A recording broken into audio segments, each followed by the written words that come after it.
Okay, तो हम लोग आज यूनिट 2 स्टार्ट कर रहे हैं एमई का। यूनिट 1 तक सारे हम लोगों ने क्वेश्चन डिस्कस कर लिए थे, नेशनल इनकम और उसके कंसेप्ट्स। ठीक है, अब हम इसके आगे स्टार्ट करने जा रहे हैं। ओके, सेमेस्टर 3 का अपना यूनिट 2 है एमई का, classical theory of employment. What are the assumption of the classical theory. हम लोग देखेंगे क्लासिकल थियोरी के क्या क्या अजम्पशंस है। ठीक है, तो एक बात आप लोगों को अच्छे से जानना है कि इकोनॉमिक्स के अंदर जितने भी थियोरी, प्रिंसिपल्स, ठीक है ना, पॉलिसीज, जो कुछ भी फॉर्मुलेट होती है उसके पीछे कुछ ना कुछ अजम्पशन मेड किए जाते हैं। ठीक है, अजम्पशन करना ज़रूरी है स्टैटिक एनालिसिस के लिए। ठीक है, डायनामिक वर्ल्ड का अगर आप स्टैटिक एनालिसिस करना चाहते हो तो आपको थोड़े अजम्पशन बनाने पड़ते हैं। तो यहाँ पर हम अजम्पशन से स्टार्ट कर रहे हैं। What are the assumption of the classical theory. Assumption of the classical theory are, according to Keynes, the classical economists are those groups of economists whose belong to the pre-depression period। तो आपको देखो ये थोड़ी बहुत चीज़ें आप लोगों को पता होनी चाहिए, क्योंकि इससे पहले भी अगर हम लोगों ने जो फिजिकल क्लास अटेंड किए थे आप लोगों ने अगर मेरे, तो उसमें हम लोगों ने इस चीज़ को डिस्कस किया था। ठीक है ना, कि जो प्री डिप्रेशन पीरियड के जो भी लोग थे, इकोनॉमिस्ट थे, ठीक है ना, प्री डिप्रेशन पीरियड, अमेरिका में जो ग्रेट डिप्रेशन आया था उससे पहले वाले, ठीक है, उन लोगों को यहाँ पर क्या बोलते हैं, उन लोगों को हम बोलेंगे क्लासिकल इकोनॉमिस्ट। याद रखना आप लोग, ये प्री डिप्रेशन के पहले के। They have return and publish their work before 1935। ठीक है ना, उन्होंने अपना जो भी बुक वगैरह पब्लिश किया है या जो भी उन्होंने अपने रिसर्च पब्लिश किए थे वो 1935 से बाद में किए थे, पहले किए थे। They included economist such as Adam Smith, David Ricardo, J S. Miles, Alfred Marshall and Pigou. The classical writer give the answer to the question what determine the level of employment। एक मिनट,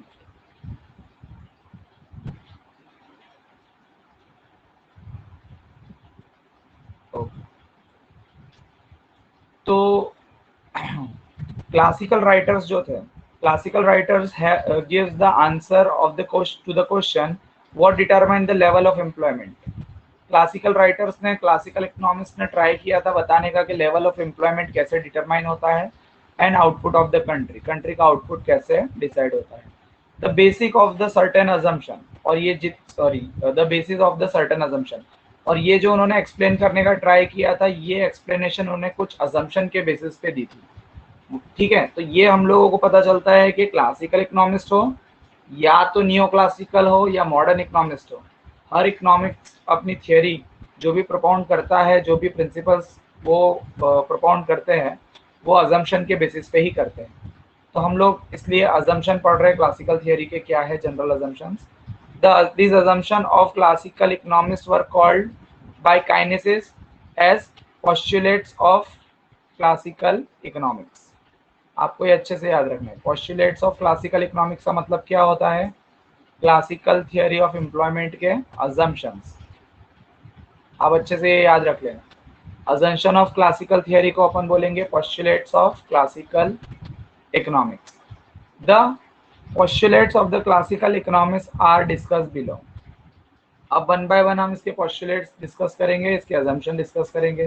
ठीक है, यहाँ पर assumption को एक heading के under में दे दिया है जिससे आपको लर्न करना थोड़ा क्या हो जाए, इजी हो जाएगा। ठीक है, सबसे पहला हेडिंग क्या है देखिए, there is always full employment. तो क्लासिकल इकोनॉमिस्ट का ऐसा मानना था कि इकोनॉमी के अंदर हमेशा क्या रहेगा, फुल एम्प्लॉयमेंट रहेगा।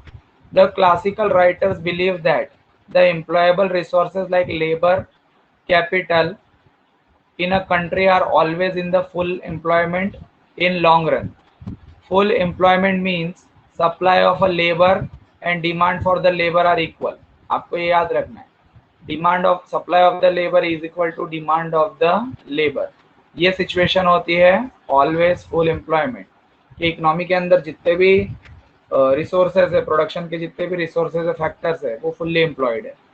There might be frictional unemployment और वॉलेंट्री अनएम्प्लॉयमेंट। वहाँ अगर अनएम्प्लॉयमेंट है भी तो वो कैसी है, वो फ्रिक्शनल है या वो वॉलेंटरली अनएम्प्लॉयमेंट, मतलब लोग अपनी इच्छा से बेकार बैठे हुए हैं, या तो वहाँ पे टेक्नोलॉजी चेंज होती है इसलिए थोड़े टाइम के लिए लोग अनएम्प्लॉयड होते हैं, पर वापस जब वो टेक्नोलॉजी सीख जाते हैं तो वो वापस से एम्प्लॉय हो जाते हैं, अल्टीमेटली वहाँ पर फुल एम्प्लॉयमेंट है। तो classical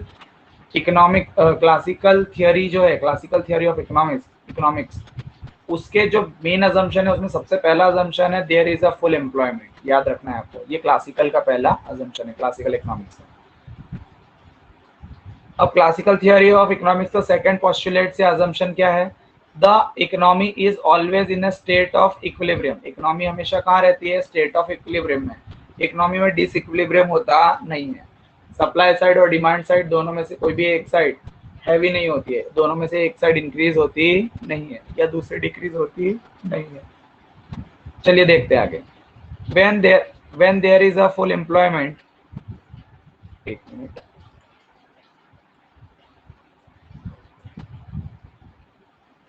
when there is a full employment, then one hand, and there is earning of income by the factor of the production on other hand। यहाँ पर एक साइड क्या होता है, फुल एम्प्लॉयमेंट होता है, सारे फैक्टर ऑफ प्रोडक्शन जो है वो क्या कर रहे हैं, प्रोडक्शन की एक्टिविटी में जुड़े हुए हैं, कोई भी अनएम्प्लॉयड नहीं है, कोई भी फालतू या कोई भी बेकार नहीं है, सबके सब काम कर रहे हैं। ऑन अदर हैंड, दूसरे साइड पे सारे फैक्टर ऑफ इनकम, जो सारे फैक्टर ऑफ प्रोडक्शन है उन सबको इनकम मिल रहा है। There is a production of goods and service, वहां पे किसका प्रोडक्शन हो रहा है, गुड्स एंड सर्विसेज का। when the income earner spend their entire income, the value of goods and services produced will be the equal to their income। तो यहाँ पर क्या हो रहा है, देखो अब ये हमको बहुत अच्छे से समझ लेना है। हमने देखा यहाँ पे इक्विलिब्रियम है, इक्विलिब्रियम का मीन्स क्या होगा कि जितने भी फैक्टर ऑफ प्रोडक्शन है वो फुल्ली एम्प्लॉयड है, वो क्या कर रहे हैं, प्रोडक्शन कर रहे हैं, सामने उनको जितने भी फैक्टर्स ऑफ प्रोडक्शन है उनको फैक्टर इनकम मिल रही है। ठीक है, इससे क्या बनता है इक्वेशन, कि कंट्री में जितना भी गुड्स एंड सर्विस प्रोड्यूस हो रहा है वो किसके इक्वलेंट होगा, फैक्टर इनकम के इक्वलेंट होगा। ठीक है, तो इसलिए हम बोल सकते हैं कि टोटल प्रोडक्शन किसके इक्वलेंट हो जाता है, इनकम के इक्वलेंट हो जाता है। जब ऐसा होता है तो कंट्री के अंदर जितने रुपए का प्रोडक्शन हुआ होगा उसी के सामने उतने रुपए अपने पास क्या होगा, इनकम होगा, जिससे कंट्री के अंदर या इकोनॉमी के अंदर इक्विलिब्रियम स्टैब्लिश होगा। ठीक है, तो यहाँ पर ये एक्सप्लेन किया हुआ है। When the income of the earner spend their income, the value of goods and services produced will be always equal to their income। Therefore, the demand for the goods, इसलिए demand for the goods is equal to the supply of goods and services। इसलिए बोला है कि country के अंदर जितना भी demand होगा गुड्स एंड सर्विसेज का, उतना ही क्या होगा, कंट्री के अंदर सप्लाई होगा, demand is equal to supply. अब इस कंसेप्ट को अपन समझने का थोड़ा ट्राई करते हैं एक बार। अगर कोई डाउट है तो पूछते जाना।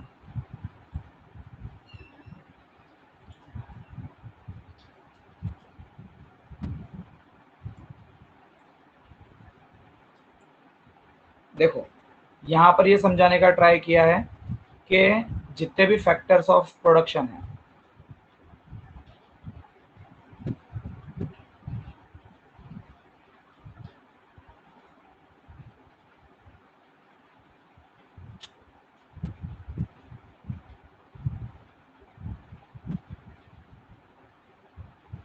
जितने भी फैक्टर ऑफ प्रोडक्शन है वो क्या कर रहे हैं, वो कंट्री के अंदर प्रोडक्शन की एक्टिविटी कर रहे हैं, गुड्स एंड सर्विसेज प्रोड्यूस कर रहे हैं। तो एक साइड आपका क्या हो रहा है, गुड्स एंड सर्विस प्रोड्यूस हो रहा है। ठीक है, on other hand factor of production को क्या मिल रहा है, उनको मिल रहा है इनकम। ठीक है, तो अगर उनको इनकम मिलेगा तो वो क्या करेंगे, डिमांड करेंगे, और गुड्स और सर्विसेज का प्रोडक्शन हुआ है तो उनकी क्या होगी, सप्लाई।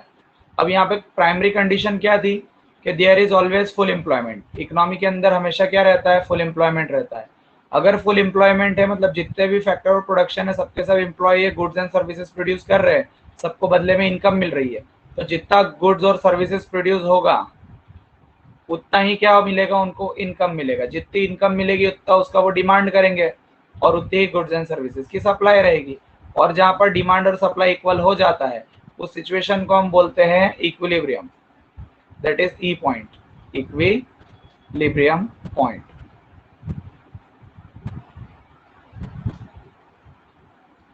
तो यहाँ पर आपको एक कंसेप्ट समझना बहुत जरूरी है कि इकोनॉमी के अंदर ऑलवेज क्या रहता है, स्टेट ऑफ इक्विलिब्रियम रहता है। ऐसा अजम्पशन किसका था, ये अजम्पशन क्लासिकल इकोनॉमिस्ट का। क्लियर है यहाँ तक? अब हम आगे देख रहे हैं। hence there is a no general overproduction and no general underproduction, this called state of equilibrium।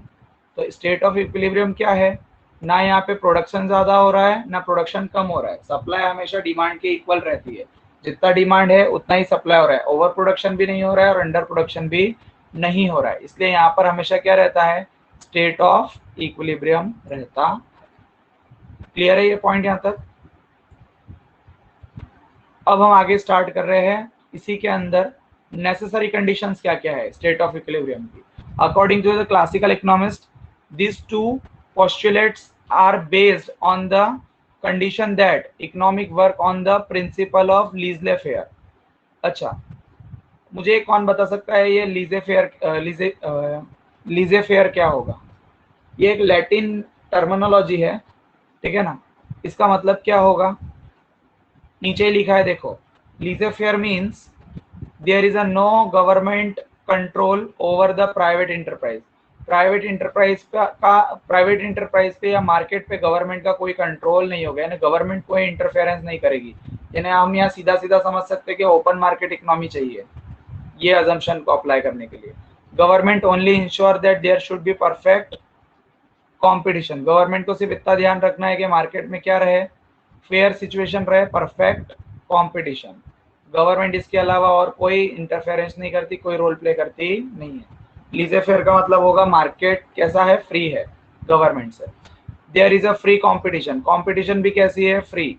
It means absence of monopoly and restricted trade practice. Monopoly और रिस्ट्रिक्टेड ट्रेड प्रैक्टिस नहीं है वहां पर, ठीक है, एकदम फ्री कंपटीशन है। If there is any, अगर वहां पर कोई है, it is eliminated by law, उसको लॉ द्वारा क्या किया जाएगा, एलिमिनेट कर दिया जाएगा। गवर्नमेंट लॉ बनाएगी और ऐसे मोनोपोली को या रिस्ट्रिक्टेड ट्रेड प्रैक्टिस को रिमूव कर देगी।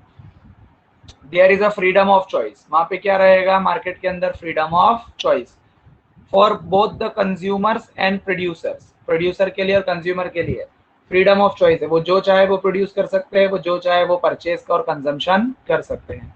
एंड लास्ट अजम्पशन क्या है, the demand and the supply forces are always operate independently. Demand और सप्लाई जो फैक्टर है हमारा, या डिमांड और सप्लाई जो फोर्स है, वो हमेशा इंडिपेंडेंटली वर्क करेगी, एक दूसरे से अलग रह के, एक दूसरे पे डिपेंडेंट नहीं है, या किसी फैक्टर पे या गवर्नमेंट पे डिपेंडेंट नहीं है, ठीक है। ये जितने भी हमने यहाँ से लेके पॉइंट्स देखे हैं नेसेसरी कंडीशन है। ये कंडीशन क्यों है, अगर आपको इस अजम्पशन को अप्लाई करना है इसके लिए ये कंडीशन होगी तो मार्केट के अंदर क्या रहेगा, तो इकोनॉमी के अंदर क्या रहेगा, स्टेट ऑफ इक्विलिब्रियम होगा। और स्टेट ऑफ इक्विलिब्रियम का मतलब मैंने आपको यहाँ समझा दिया है, फैक्टर और प्रोडक्शन फुल्ली एम्प्लॉय रहेंगे, ठीक है। जितनी गुड्स एंड सर्विसेज प्रोड्यूस करेंगे उतनी उनकी इनकम रहेगी, जितनी इनकम करेंगे उतना वो डिमांड करेंगे और मार्केट में उतना ही क्या रहेगा, supply. That means there is a supply of good services equal to the demand of good services, so there is a equilibrium. वहां पर क्या रहेगा, इक्विलिब्रियम का पोजीशन रहेगा, स्टेट ऑफ इक्विलिब्रियम। क्लियर है? अगर आपको कोई भी डाउट्स है तो आप पूछ सकते हो।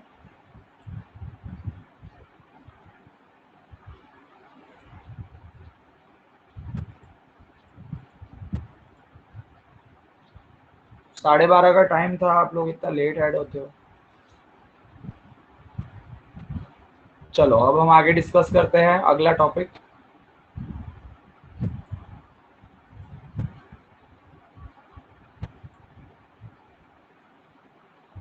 Money does not matter. अब यहाँ पर देखो क्या बताया, तीसरा अजम्पशन है, money does not matters. For the classical economist the money is only a medium of exchange. Classical economist का मानना था कि मनी सिर्फ क्या है, मनी का और कोई फंक्शन नहीं है, money is the only the medium of exchange. चीजें एक्सचेंज करने के लिए हम मनी का यूज करते हैं। According to them the role of money is only to help the transaction. Money का जो रोल है वो सिर्फ क्या है, ट्रांजैक्शन करने के लिए, ट्रांजैक्शन में हेल्प करने के लिए। Money does not play important role to determine the level of employment and output. Money जो है वो एम्प्लॉयमेंट एंड आउटपुट को डिसाइड नहीं कर सकती। ये अजम्पशन है, किसका अजम्पशन है? ये क्लासिकल इकोनॉमिस्ट का अजम्पशन है, क्लासिकल थियोरी ऑफ इकोनॉमिक्स के लिए। ठीक है, हम आगे पढ़ने वाले क्लासिकल थियोरी ऑफ इकोनॉमिक्स, इसके लिए हम लोग ये डिस्कस कर रहे हैं। Next, the level of employment and output are determined by the availability of the real resources like labour and capital.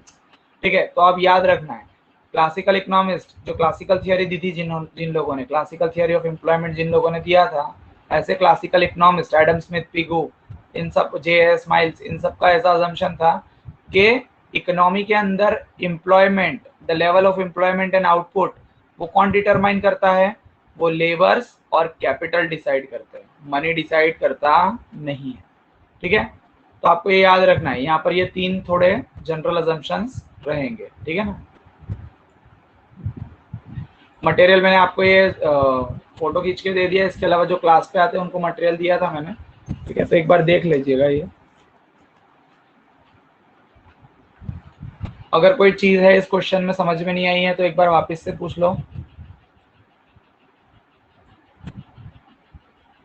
ठीक है ना। माइक्रो इकोनॉमिक्स का सबसे पहला, यूनिट 2 का सबसे पहला क्वेश्चन डिस्कस किया है अभी अपन लोगों ने, और टॉपिक 1 जो है वो है पूरा के पूरा क्लासिकल थियोरी ऑफ एम्प्लॉयमेंट। ठीक है, जिसमें हम लोगों ने अभी अजम्पशंस डिस्कस किए हैं क्लासिकल थियोरी के। टोटल कितने मेन अजम्पशन थे? 3 मेन अजम्पशन थे। ठीक है ना। पहला अजम्पशन था there is always full employment. दूसरा अजम्पशन था स्टेट ऑफ इक्विलिब्रियम रहता है, उसकी नेसेसरी कंडीशंस यहाँ पे नीचे दी हुई थी, वो डिस्कस करी हमने। और थर्ड अजम्पशन था money does not matters, money is the only medium of exchange, help in the transaction, सिर्फ ट्रांजेक्शन में ही हेल्प करती।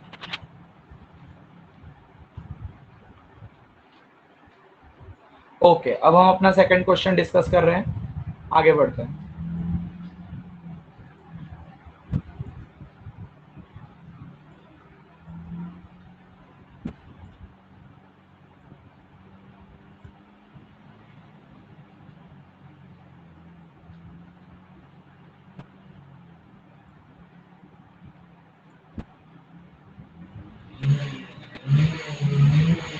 ओके, यहाँ पर क्वेश्चन नंबर 2 है, critically explain the sage law of market and barter economy and money using the economy और says law of market. तो basically क्या है, जेबी सेज एक क्लासिकल इकोनॉमिस्ट था। ठीक है, इसको थोड़ा जूम कर देता हूं मैं तो क्लियर दिखेगा। ओके, आप देख सकते हो यहाँ पर क्वेश्चन क्या है, ये आपको एग्जाम में आ सकता है, इंपॉर्टेंट है। Critically explain the sage law of market in a barter economy. कौन सी इकोनॉमी की बात करिए यहाँ पे? बार्टर। बार्टर में क्या होता है? मनी नहीं होता है। एंड मनी यूजिंग इकोनॉमी, दोनों के अंदर समझाना है अपन को। सेज का जो लॉ ऑफ मार्केट है उसको अपन को बार्टर इकोनॉमी में भी एक्सप्लेन करना है, और मनी यूजिंग इकोनॉमी में भी अपन को उसको क्या करना है? एक्सप्लेन करना है। ठीक है, इसको दूसरे तरीके से ऐसा पूछ सकते हैं कि Say's law of market, supply creates its own demand. Supply अपनी demand, supply creates its own demand, मतलब सप्लाई अपनी डिमांड खुद बनाती है। यही मेन एसेंस है पूरे क्वेश्चन का, ये समझ लेना। आपको कैसे समझना है इस क्वेश्चन को, याद रखना। सबसे पहले तो दिया किसने था? J B Say. तो जे बी सेज कौन है? ये अपना क्लासिकल इकोनॉमिस्ट है। आपको याद रखना है जेबी सेज कौन था? तो जेबी सेज एक क्लासिकल इकोनॉमिस्ट था। उसने कौन सी थियरी दी थी? उसकी थियरी का नाम था says law of market. Clear, याद रहेगा आपको, सेज लॉ ऑफ मार्केट। और इस लॉ में उसने क्या बताया था? तो सेज लॉ ऑफ मार्केट के अंदर उसने एक्सप्लेन किया था कि जो सप्लाई होती है, supply creates its own demand. Supply जो है अपनी डिमांड खुद क्रिएट करती है। रिवर्स बात करा है इन्होंने। ठीक है, जनरली अपन ऐसा देखो, अपना असम्पशन क्या होता है, मार्केट में चीजों की डिमांड होती है तो उसका सप्लाई बढ़ता है। लेकिन यहाँ पर क्या बोला है? आप सप्लाई करते जाओ करते जाओ करते जाओ, एक टाइम ऐसा आएगा डिमांड अपने आप क्रिएट होगी। तो ये लॉ जिसने दिया था वो थे अपने जेबी सेज, और उनके लॉ को इसलिए बोलते हैं सेज लॉ ऑफ मार्केट। इसको तीसरी तरीके से ऐसा पूछ सकते हैं, there can be neither general over production और जनरल अंडर प्रोडक्शन। तो जेबी सेज का कहना क्या था, ओवर प्रोडक्शन और अंडर प्रोडक्शन जैसी कोई चीज होती नहीं है मार्केट के अंदर, ठीक है। ये अजम्पशन किसका था, जेबी सेज का, ठीक है। अब हम क्वेश्चन को डिस्कस कर रहे हैं। Say law is regarded as a beginning of the sound thinking, ठीक है ना। एक मिनट मैं हाइलाइटर ले लेता हूं तो आपको पता चलेगा मैं कहाँ रीड कर रहा हूँ। Say law is regarded as a beginning of the sound thinking of macro economics. तो मैक्रो इकोनॉमिक्स का जो स्टार्ट हुआ था, ऐसा आप समझ सकते हो कि मैक्रो इकोनॉमिक्स का जो साउंड एक अच्छे तरीके से जो बोलते हैं ना स्टडी शुरू हुई थी, वो beginning of the sound thinking of macro economics कब से हुआ था, सेज ने किया था। This law was popularised and refined by the French economics, ठीक है ना। क्या नाम था उनका, जेने बैप्टिस्ट सेज। पूरा नाम देखो यहाँ पे दिया हुआ है उनका, आपको जेबी सेज का पूरा नाम जानना हो तो ये रहा, ये जेबी सेज का पूरा नेम है।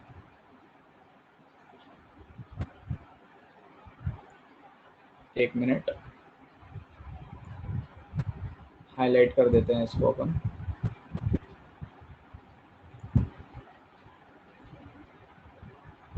देखो आपको दिख रहा होगा, ठीक है ना। ये जेबी सेज का पूरा नाम है, और सेज लॉ जो है उसका पूरा नाम क्या है, beginning of the sound thinking of macro economics. इसलिए अपन मैक्रो इकोनॉमिक्स में सबसे पहला जो लॉ पढ़ने जा रहे हैं वो किसका पढ़ रहे हैं, जेबी सेज का, क्योंकि उन्होंने ही शुरुआत की थी मैक्रो इकोनॉमिक्स के बारे में प्रॉपरली थिंक करने की, सोचने की, एग्रीगेट स्टडी की, ठीक है ना। अकॉर्डिंग टू दिस लॉ, इस लॉ के अंडर में उन्होंने क्या बताया था, the supply creates its own demand. अब आपको ये सेंटेंस याद रखना है, क्वेश्चन में ये सेंटेंस आएगा, दैट मीन्स आपको जेबी सेज का जो भी क्रिटिकल डिस्कशन है वो वहाँ पे लिखना है, या एमसीक्यू में आंसर होगा उसका जेबी से सेज या सेज की जो भी थियरी होगी उससे रिलेटेड ही आंसर होंगे, ठीक है। अब लॉजिक बिहाइंड दिस लॉ, इस लॉ के बिहाइंड पीछे क्या लॉजिक थे, क्यों सेज ऐसा बोलते थे कि आप सप्लाई करो डिमांड अपने आप क्रिएट होगी, सप्लाई अपनी डिमांड खुद क्रिएट करती है, ऐसा क्यों बोला था, supply creates own demand. The supply of the good itself generate the sufficient income to generate the demand equal to the supply of a goods, ठीक है। तो सेज का अजम्पशन ऐसा था, देखो सेज क्या मानते थे, मैं एक बार आपको समझाता हूँ उनका एक, उनकी जो थिंकिंग था या उनका जो लॉजिक था इस थियरी के पीछे, वो क्या है जो हम लोगों ने समझने का ट्राई किया है। देखो सेज ऐसा बोलते थे कि आप क्या करते जाओ पता है, आप सप्लाई करते जाओ करते जाओ करते जाओ करते जाओ, आप सप्लाई करोगे, दैट मीन्स आप क्या प्रोड्यूस करोगे, गुड्स एंड सर्विसेज, आप गुड्स एंड सर्विसेज प्रोड्यूस करते जाओ। जब आप गुड्स एंड सर्विसेज प्रोड्यूस कर लोगे तो मार्केट में वो कभी ना कभी क्या होगी, सेल होगी, तो आपको क्या मिलेगी उससे, इनकम। दैट मीन्स सप्लाई करने से इंसान को क्या मिलती है, income. Income that means Y, ठीक है। तो जो आपको इनकम मिलेगी वो इनकम लेके आप क्या करोगे, डिमांड। आया आप समझ में। तो सप्लाई अपनी डिमांड क्या करती है, देखो supply creates its own demand, supply जो है अपनी डिमांड खुद क्रिएट करती है। आप सप्लाई करोगे that means good services produce करोगे, सप्लाई करने से इनकम मिलेगी, और इनकम करने से इंसान क्या करता है, या जो भी इंडिविजुअल है वो क्या करता है, डिमांड करता है। क्लियर है ये कंसेप्ट। तो यहाँ पर उनका कहना क्या था, बेसिकली वो यही बताना चाहते थे कि जो सर्कल चालू होता है ना इकोनॉमिक एक्टिविटी का, जो भी सर्कल होता है, सर्कुलर फ्लो होता है, वो चालू होता है सप्लाई से, और सप्लाई अपनी डिमांड क्या करती है, खुद क्रिएट करती है, ठीक है। तो अब हम इस थियरी को अच्छे से समझेंगे, वो क्या बताना चाहते हैं इसके बारे में, ध्यान देना आप। J B Say's state that the law in his word under. अब जेबी सेज ने जो अपने शब्दों में बताया था जो लॉ, वो हम पढ़ रहे हैं, ठीक है। क्या बोला था जेबी सेज ने, देखिए, a product is no sooner create than it from that intent afford a market for other products to the full extent of its own value। तो उनका कहना क्या था कि कोई भी प्रोडक्ट है वो जब तक नहीं बनता जब तक मार्केट में उसकी कोई वैल्यू नहीं होती, वो अपनी वैल्यू खुद क्रिएट करता नहीं है। Afford a market for other products to the full extent of its own value. अब जेबी सेज ने यहाँ पे मनी की बात नहीं करी, प्राइस की बात नहीं करी, क्यों? क्योंकि वो बार्टर सिस्टम में बिलीव कर रहे थे। उन्होंने उनकी जो भी थियोरी दी थी वो किसके रिलेटेड दी थी? बार्टर इकोनॉमी के रिलेटेड। इसलिए उनकी जो ये डेफिनेशन है यहाँ से लेके यहाँ तक देखो, a product is no sooner created, product तब तक बनता नहीं है, ठीक है ना, than it form that intent, ठीक है, जब तक afford the market for the other product, ठीक है, जब तक मार्केट में दूसरा प्रोडक्ट वो क्या कर ले, अफोर्ड ना कर ले। एक मिनट,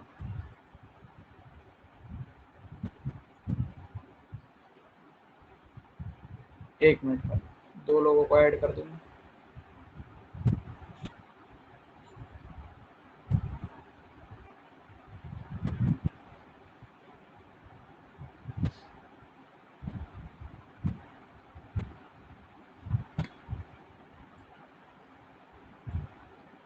ठीक है, तो हम लोग यहीं पे थे, ठीक है, उनकी डेफिनेशन ये भी डिस्कस कर रहे थे।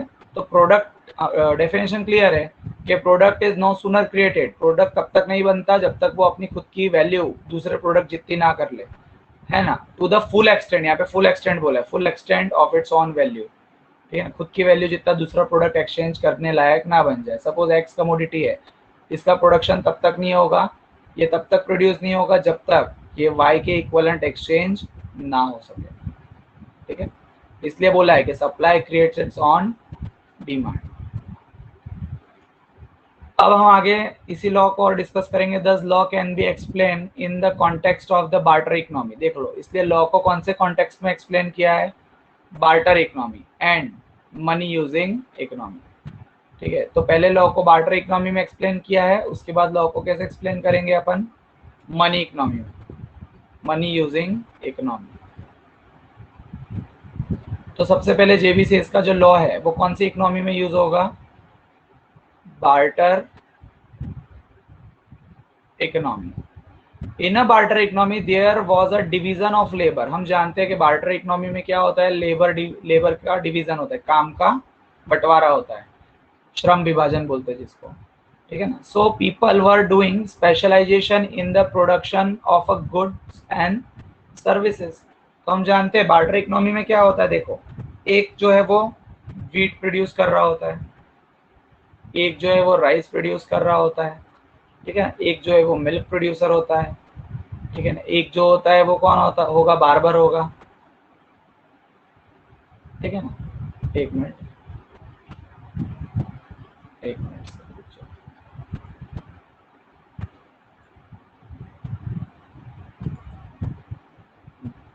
तो बार्टर इकोनॉमी में एक वीट प्रोड्यूस कर रहा है, राइस प्रोड्यूस कर रहा है, मिल्क प्रोड्यूस कर रहा है, एक बार्बर है, एक टीचर है, एक डॉक्टर है, लेकिन यहाँ मनी नहीं है। तो सब अपने अपने, देखो यहाँ पे डिवीजन ऑफ लेबर हो गया, जितना भी काम है सबका क्या हो चुका है? यहाँ पे डिवीजन हो जाता है।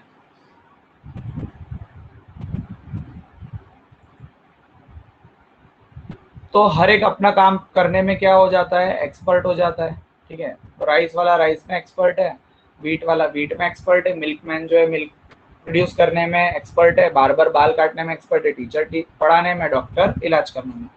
तो याद रखना आप लोग, ठीक है ना। तो बार्टर सिस्टम में क्या होता है? दो चीजें आपको समझना है, एक तो वहाँ पे डिवीजन ऑफ लेबर होता है, और दूसरा डिवीजन ऑफ लेबर होने से वहाँ के जो लोग है, पीपल वर डूइंग स्पेशलाइजेशन, वहाँ के लोगों के पास स्पेशलाइजेशन आ जाता है पर्टिकुलर प्रोडक्शन करने के लिए, कोई एक चीज का प्रोडक्शन करने के लिए, goods and services. On one hand, people make specialization in the production of goods and services, but on other hand, they consume all the goods and services.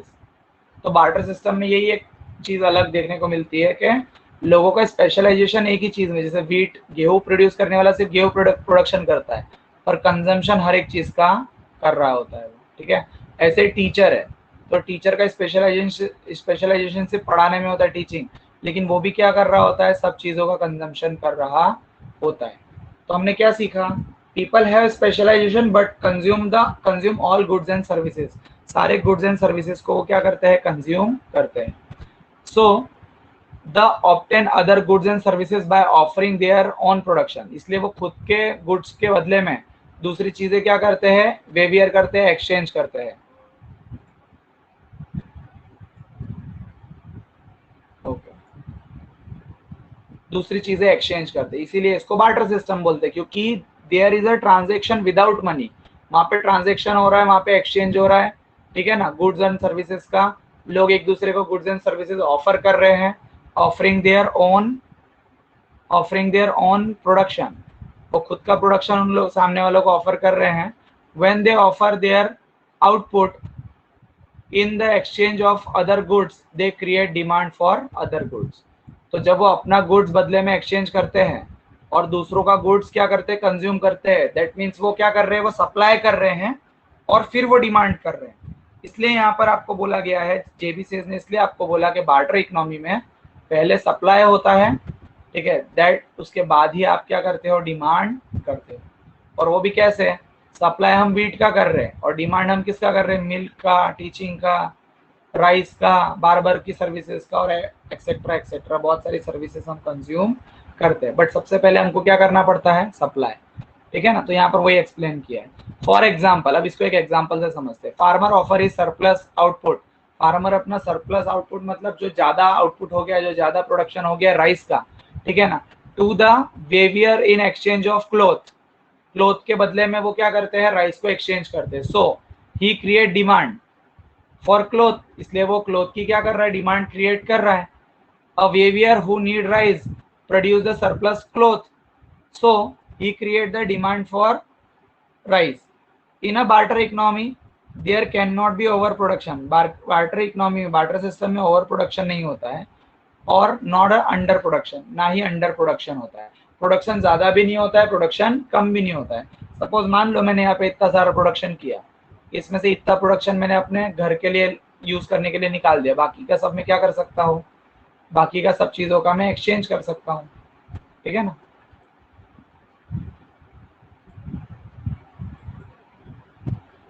बाकी का सब चीजों का मैं क्या कर सकता हूँ, एक्सचेंज कर सकता।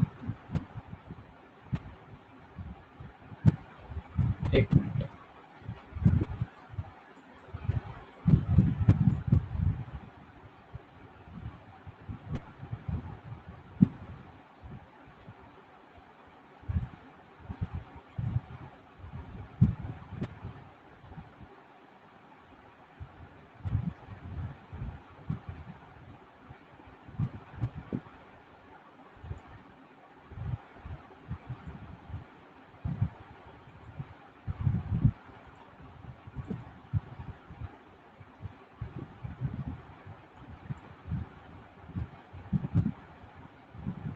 ओके। तो यहाँ पर हमने देखा फार्मर के एग्जांपल से कि फार्मर पहले क्या करता है, सप्लाई करता है, सप्लाई क्रिएट करता है, बहुत सारी सप्लाई क्रिएट करता है और बाद में फिर क्या करता है, दूसरी चीजों की डिमांड करता है। तो इसलिए हम बोल सकते हैं कि supply creates its own demand, supply अपनी डिमांड खुद क्रिएट करती है। क्लियर है, आपको समझ में आया इस चीज से? अगर कोई डाउट है तो पूछ लो। ये बार्टर सिस्टम के अंदर अपन ने समझा जेबी सेज का law, supply creates its own demand.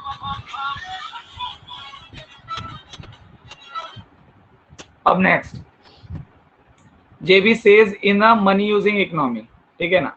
एक मिनट, एक सेंटेंस, एक लाइन रह गई है ऊपर। In a barter economy there can not be over production and under production. अब यहां से, if there is a under or overproduction at the same point of time temporarily, it is due to the wrong calculation of consumption need। अगर suppose barter economy में अगर JBC इसका law हम use कर रहे हैं, तो लॉ बोलता है कि वहां पे ना ओवर प्रोडक्शन होता है ना ही अंडर प्रोडक्शन होता है, पर suppose at the some point of time कभी ऐसा टेम्पररी हो जाए तो क्यों हुआ होगा, वो होता है wrong calculation of consumption need, ठीक है ना। अब आता है जेबी सेज का in a money using economy, J B says का law of market in the money using economy. अब मान लो बार्टर सिस्टम की जगह मनी आ गया है, money is a medium of exchange, चीजों का एक्सचेंज अब किस में हो रहा है, मनी में हो रहा है। तो क्या बोला है जेबी सेज ने, देखो, Say law apply equally, Say law same equally apply होगा किस में, equally well to the money using economy, money using economy में भी वो अप्लाई होगा। When where money is used as a medium of exchange, goods are brought and sold with the help of money. अब barter system में क्या होता था, चीजों के बदले चीजें एक्सचेंज होती थी, हर एक चीज अपना वैल्यू खुद क्रिएट करती थी कि वो दूसरी चीज के सामने कितना एक्सचेंज होगी। पर यहाँ पे मनी आ जाने से अब वैल्यूज, गुड्स एंड सर्विसेज की वैल्यूज कौन डिसाइड करेगा, मनी डिसाइड करता है। इसलिए यहाँ पर money is a medium of exchange, इसलिए अपन इसको कौन सा बोलते हैं, कौन सी economy, money using economy. In other words, goods are brought or sold with the help of money. The production of goods and services is done to sell them in the market. तो यहाँ पर क्या बोला है, production of goods and services is done to sell in the market। यहाँ पे goods और services का production क्यों हो रहा है, आपको ये चीज समझना है। हम जो goods और services का प्रोडक्शन मनी यूजिंग इकोनॉमी में करते हैं, वो क्यों कर रहे हैं, एकदम सिंपल चीज है, क्योंकि हम उसको मार्केट करना चाहते हैं, उसको मार्केट में क्या करना चाहते हैं, सेल करना चाहते हैं। सेल करने से क्या मिलेगा आपको, सेल करने से आपको मिलेगी इनकम, ठीक है, सेल करने से आपको क्या मिलने वाली है, इनकम, ठीक है ना। तो देखो आगे लिखा है, the production of goods and services require employment of a factor of production, in other words land, labor, capital, entrepreneurship. Such employment generate the money income in the form of rent, wages, interest and profit. तो अगर हम goods and services का production करेंगे तो जितने भी factor of production है उनको क्या मिलेगा, उनको इनकम मिलेगा। इनकम का कौन सा फॉर्म हो सकता है, इनकम रेंट हो सकती है, इंटरेस्ट हो सकता है, प्रॉफिट हो सकता है, ठीक है ना, और क्या हो सकता है, रेंट, इंटरेस्ट, प्रॉफिट और वेजेस, ठीक है ना। तो ये सब चीजें मिल सकती है इनकम के फॉर्म में। तो ये जब इनकम मिलेगी तो क्या होगा, देखो such employment generate the money income in the form of rent, wages, interest and profit. The factor of production spend their entire money income on the goods that they produce. So they create the demand, the entire income is spent on consumption goods, ठीक है। तो जितनी भी factors को income मिलती है वो अपनी इनकम क्या करते हैं, ये गुड्स और सर्विस प्रोड्यूस करने के बाद फैक्टर को जितनी भी इनकम मिली है वो अपनी इनकम गुड्स एंड सर्विसेज के कंजम्पशन के ऊपर या कंजम्पशन एक्सपेंडिचर करते हैं जाकर, ठीक है, चीजों को खरीदते हैं जाकर, डिमांड क्रिएट होती है।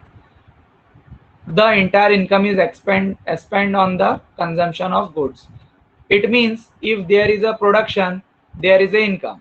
तो यहाँ पे क्लियर हो जाता है कि अगर वहां पर प्रोडक्शन हो रहा है, दैट मीन्स सप्लाई हो रही है गुड्स एंड सर्विसेज का प्रोडक्शन। देखो सप्लाई हो रही है तो प्रोडक्शन होगा, प्रोडक्शन होगा तो फैक्टर को एम्प्लॉयमेंट मिलेगा, और फैक्टर को अगर फुल एम्प्लॉयमेंट मिलेगा तो उनको इनकम मिलेगी। सो हम बोल सकते हैं शॉर्टकट में कि प्रोडक्शन होगी तो इनकम होगा। If there is income, there is demand for goods and services and whose supply is created।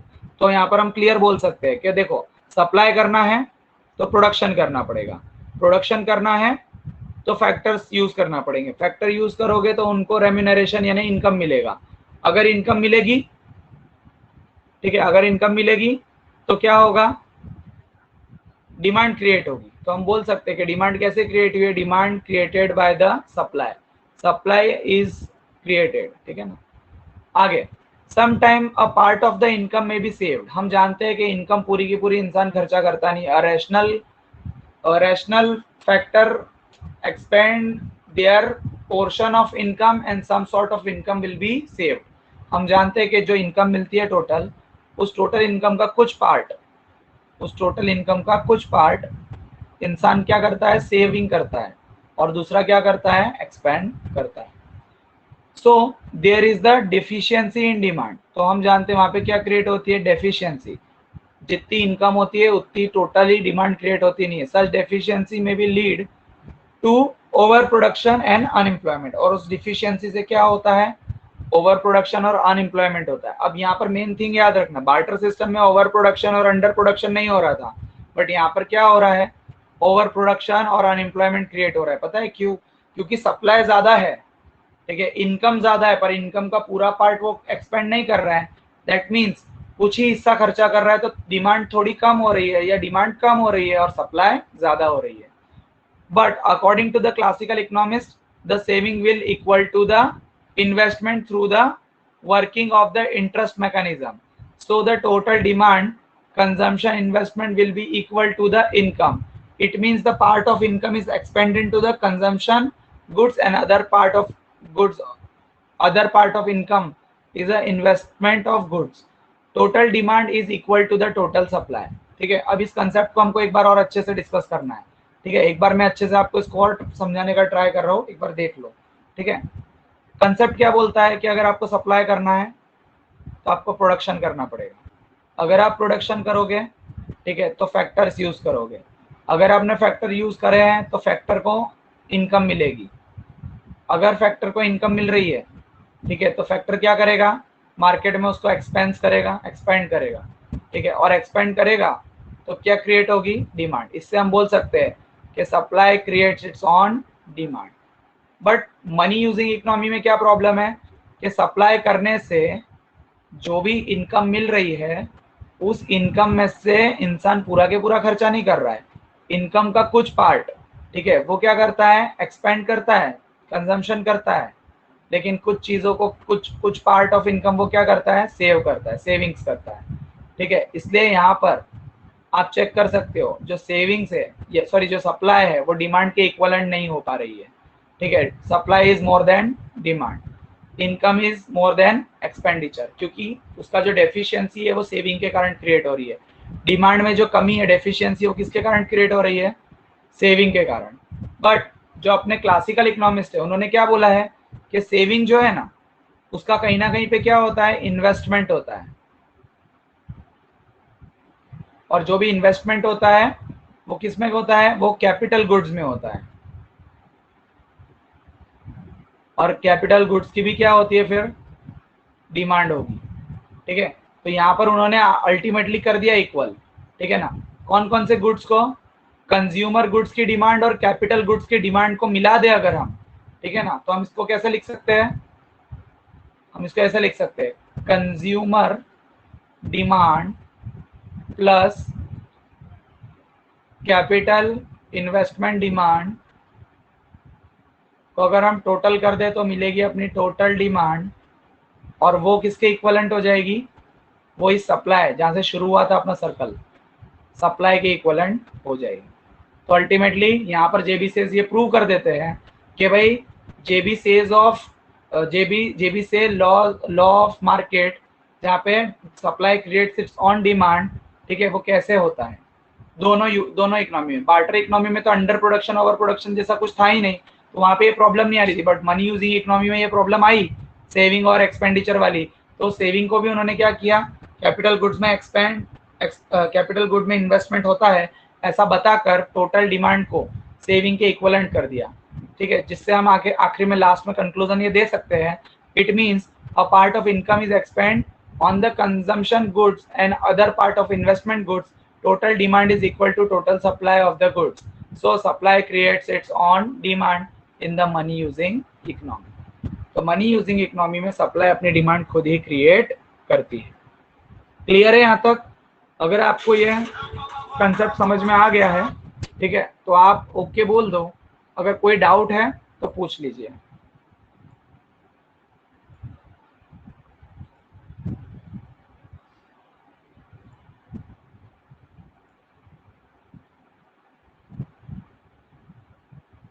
तो आज हम लोगों ने 2 क्वेश्चन यहाँ पे डिस्कस किए हैं, ठीक है ना। दोनों क्वेश्चन को आप अच्छे से समझ लीजिएगा। आपके पास मटेरियल भी मैंने सेंड कर दिया है। एक तो जेबी क्लासिकल, सबसे पहले तो अपने टॉपिक का नाम आपको याद रखना है, क्लासिकल थियोरी ऑफ एम्प्लॉयमेंट। अब क्लासिकल थियोरी क्लासिकल थियोरिस्ट ने दी होगी, जो इकोनॉमिस्ट थे अपने, एसी पिगू, सेज और एडम स्मिथ। उसमें से हमने जेबी सेज की थियोरी आज डिस्कस की है, जो उन्होंने दिया था लॉ ऑफ मार्केट, ठीक है। लेकिन वो लॉ ऑफ मार्केट जो अजम्पशन पे बेस्ड था, वो अजम्पशन हम लोगों ने यहाँ पे डिस्कस किए थे स्टार्टिंग में। 3 अजम्पशन मेन थे, ठीक है ना। Always full employment, economy is always state of equilibrium, money does not matters, ठीक है। तो मैं लेक्चर क्लोज कर रहा हूँ। 2 क्वेश्चन आज हमने डिस्कस किए, कल हम इसके आगे जाएंगे। और एएफएस का लेक्चर आपका इवनिंग में रहेगा, ठीक है ना, तो अटेंड कर लेना। वो क्लोज कर रहा हूँ मैं।